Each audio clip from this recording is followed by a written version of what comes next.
राजस्थान का उदयपुर झीलों की नगरी, जिसे देखने दुनिया भर से सैलानी आते हैं, लेकिन इसी जिले का एक दूसरा चेहरा भी है, कोटड़ा का दुर्गम आदिवासी इलाका, जहां आज सवेरे एक ऐसी चीख पुकार मची जिसने पूरे राजस्थान को दहला दिया।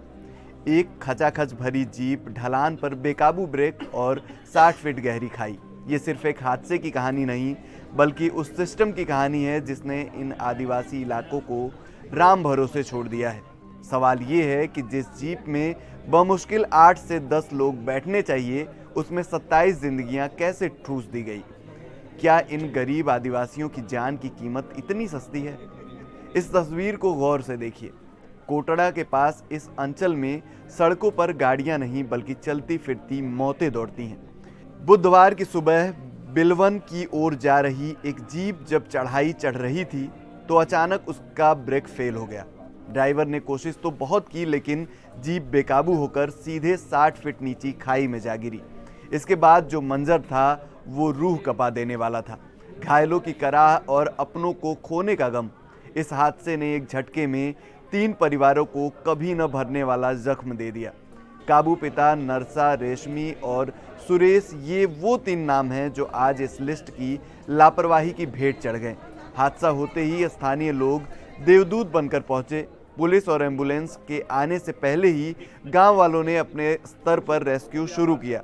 घायलों को जैसे तैसे कोटड़ा अस्पताल पहुंचाया गया, जहां 1 दर्जन से ज़्यादा लोग अब भी जिंदगी और मौत की जंग लड़ रहे हैं। लेकिन असली सवाल इस रेस्क्यू के बाद शुरू होता है। कोटड़ा का ये पूरा इलाका पहाड़ी और पथरीला है।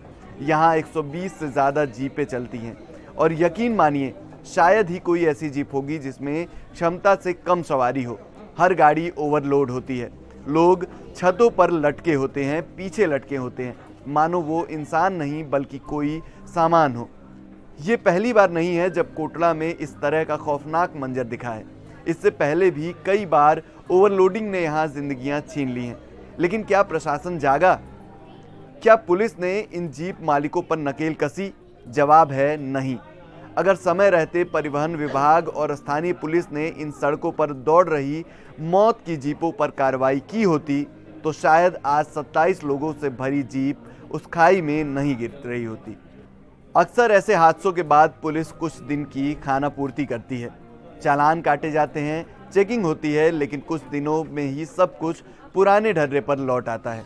आदिवासी अंचल में संसाधनों की कमी है, पब्लिक ट्रांसपोर्ट का नामो निशान नहीं है, और इसी मजबूरी का फ़ायदा ये जीप माफिया उठाते हैं।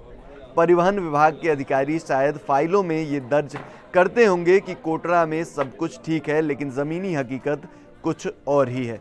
खबर लिखे जाने तक मृतकों के शव अस्पताल की मोर्चरी में रखे हैं और घायल इलाज के लिए तड़प रहे हैं। लेकिन क्या ये हादसा उन अधिकारियों को नींद से जगाएगा जो ओवरलोडिंग को देखकर भी अपनी आंखें मूंद लेते हैं? क्या कोटड़ा की सड़कों पर अब सुरक्षित सफ़र की गारंटी मिलेगी, या फिर कुछ दिनों बाद एक और ऐसी ही खौफनाक खबर का इंतज़ार किया जाएगा? सवाल कड़वे हैं, लेकिन ज़रूरी हैं, क्योंकि जब तक सड़कों पर दौड़ती इन मौत के जीपों पर लगाम नहीं लगेगी, तब तक उदयपुर का ये आदिवासी इलाका ऐसे ही अपनी अर्थियां ढोता रहेगा। अब वक्त है सिर्फ शोक न जताने का, बल्कि उन कुर्सियों की जवाबदेही तय की जाए जिन्होंने इस ओवरलोडिंग को एक नॉर्मल बात बना दिया है।